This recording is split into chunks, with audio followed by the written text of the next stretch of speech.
Heineman.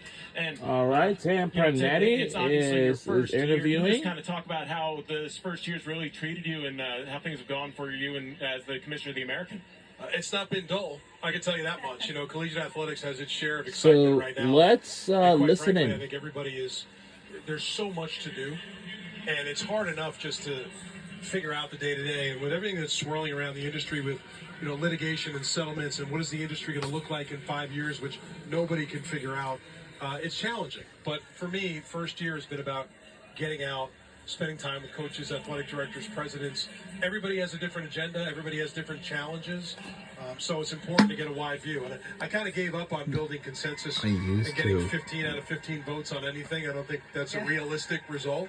But we've got a really great leadership group across the conference, and that was part of the attractive things that really brought me to the job.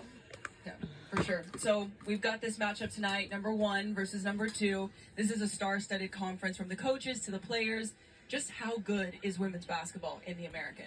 You know, women's basketball for me has always been a passion because I had an athletic director job years ago at my alma mater at Rutgers, and I got to work with Vivian Stringer, who was an absolute legend. And she really inaugurated me into understanding the power of women's basketball. When I ran IMG Academy, we had the WNBA have their entire season. Their bubble was at IMG in 2020, and we harnessed the power of that.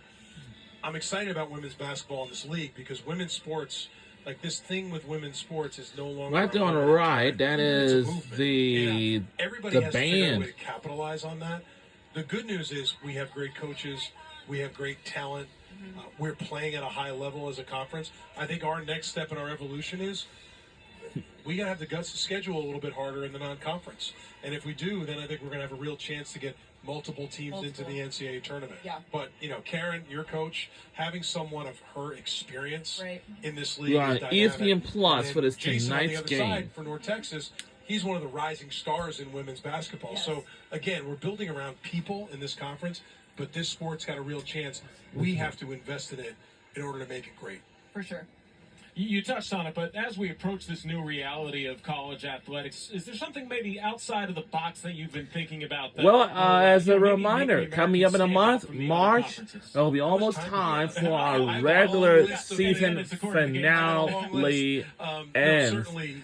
Whenever is our last home game. So that goes for all women's basketball games in our conference, in our AAC, like the American Athletic Conference. Bringing a private capital investment in and bringing outside investment in to help us accelerate our growth. And then will be time for the women's basketball tournament, and after that it will be the men's tournament. Women's is first, and second is the men's. I think we would do that for the and whichever women's basketball team wins whatever games or rounds, we'll hit on for the championship game.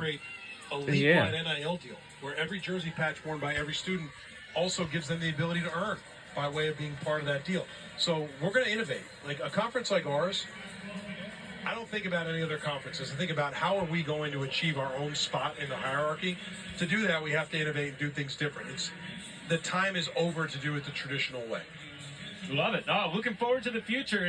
I feel like the best time to be part of the American. Appreciate your time, Commish. I'm glad to be here with you guys. Thanks for having me. All right, 28-24, Roadrunners with a 4-point lead. When we come back, we'll have more halftime here on ESPN Plus.